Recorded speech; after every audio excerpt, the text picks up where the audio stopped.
So that's 5 crew members down.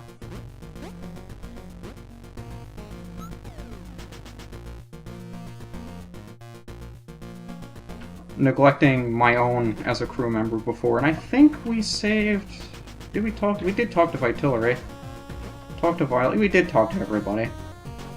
So we only have one area of the map left to clear, and it's the section that's in the middle. Except it looks like there was one room I could have crossed over to the right, but I think we'll be heading there anyway. So this is the one that'll take me a little extra effort in order to make it through. Yeah, that was the room that we didn't go to. Because this one is so massive vertically, it's kind of difficult for me to remember where we've been and where we haven't. Like, we've already been near here, we were just to the left. But we didn't really go up. I mean, I'll admit, I've played this game a lot, but there aren't many times that I go around exploring every single location in the game. So if I forget where something is, it's probably not that important. But just the aspect of being able to explore all of these locations, it really adds it to the atmosphere your first time through, being able to see all of that there is to see in this kind of area. And I think we need to wrap around above if we want to map everything. So this is another area I'm not used to going up. I usually go down through here. Case in point. So maybe there's a way we can wrap around the bottom and then come back up.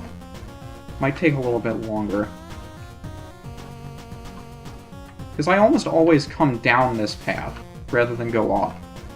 So it's very easy for me to lose track of how to get around.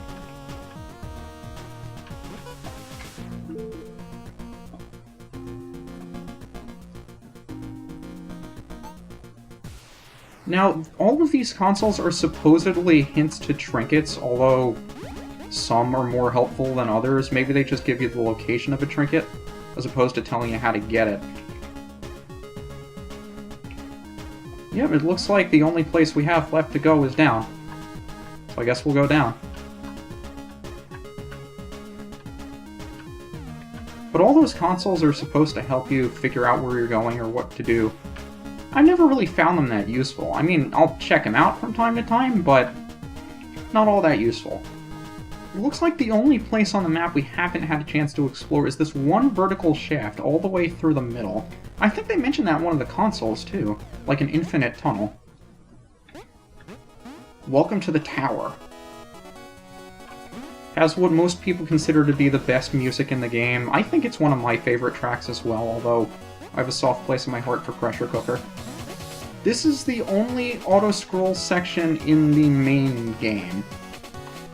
And likewise, if you get too close to the top or the bottom, instead of being scrolled off, you just get hit by spikes. So you can see if we get too close to the floor, spikes will come up. If we get too close to the ceiling, the same spikes come up. So you want to make sure, in addition to not going too slow, that you also don't go too fast. And that's really difficult to do if you're trying to go through the game as fast as possible. Making sure that you time everything so that you're not going too fast. And that trick, this second trinket, really difficult to do if you don't have a good feel of precise movement. You can see there's an arrow at the top. If we wait till the last second, we won't get hit by the spikes on the floor or the ceiling. And from here we just platform our way through. This is a really, like I said in the beginning, this game gives you so many different takes on the flipping gimmick. Like, even though you only have one action button and left or right to go, every area that you go through feels completely different, and I can't say enough about that. Even though the game isn't all that long, every section you go through doesn't feel like the last one that you went through. And that's something that you really can't say about many games. But in the tower, the name of the game is patience. If you go too fast or you go too slow, you're gonna get killed. So just take your time. Especially here. You have a lot more time here than you did in the other section that was like that. And just wait to go until you see the platform. If you go too fast, you'll get killed. Just take your time.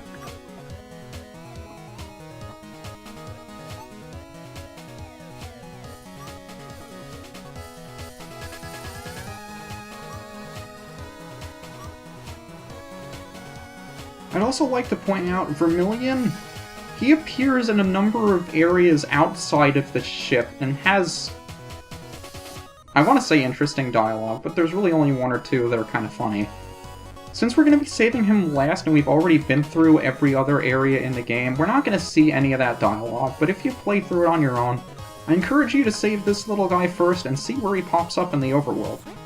You might be surprised. But that's all the crew members. We've rescued everybody.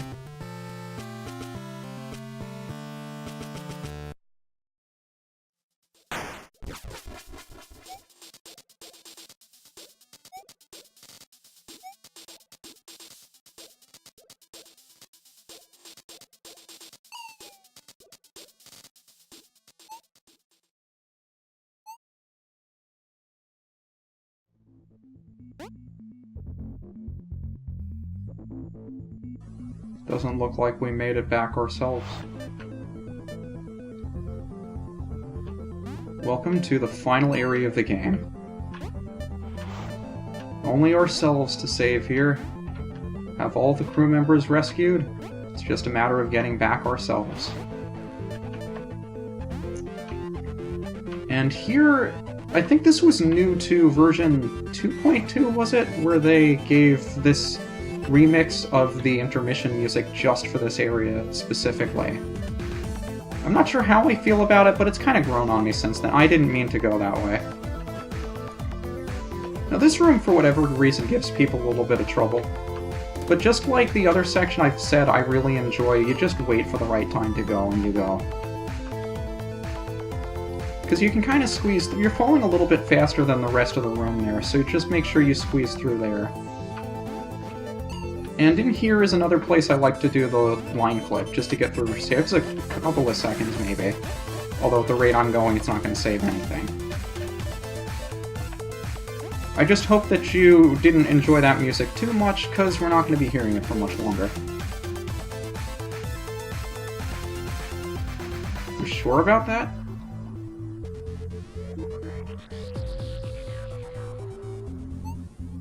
Are you sure about that?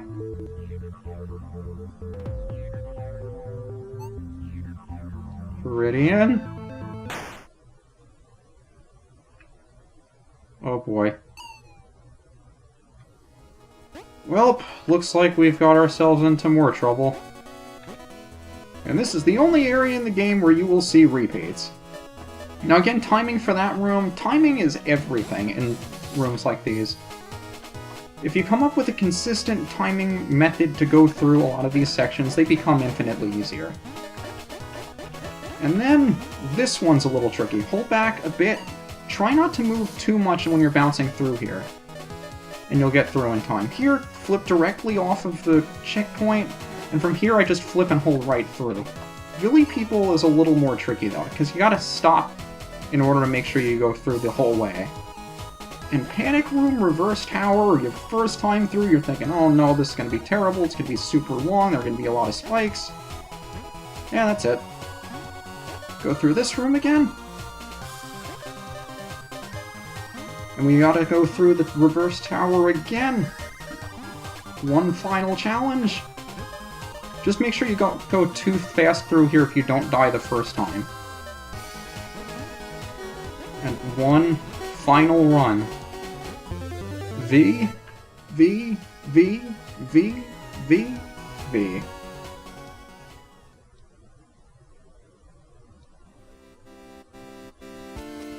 It's the name of the game. 20 trinkets found. 53 minutes, total flips, total deaths. Only 13 in the Gravitron.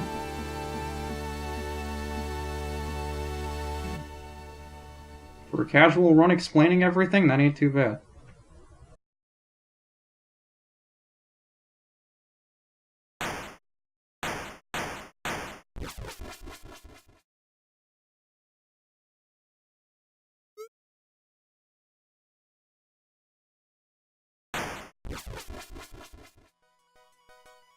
Looks like we made it back.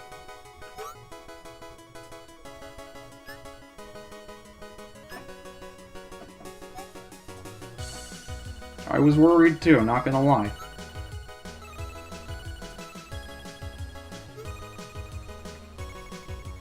So maybe it wasn't a bad thing we did. Or maybe it was. Maybe we'll never know. But it sure was lucky.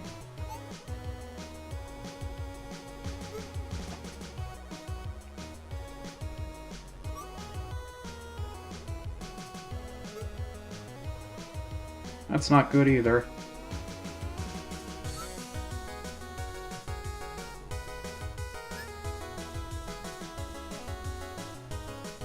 There's gotta be something we can do though, right? We're just gonna abandon this place? Heck no.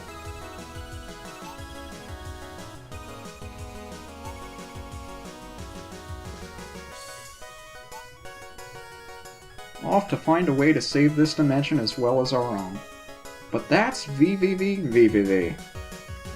Quick little 2D platformer, but like I said, it's got a lot of replay value if you enjoy this kind of game. And I have to say, even if you've seen the entire main game as it is here, I promise, if you haven't played this game before, and you enjoyed what you saw, you will have a lot of fun playing it yourself.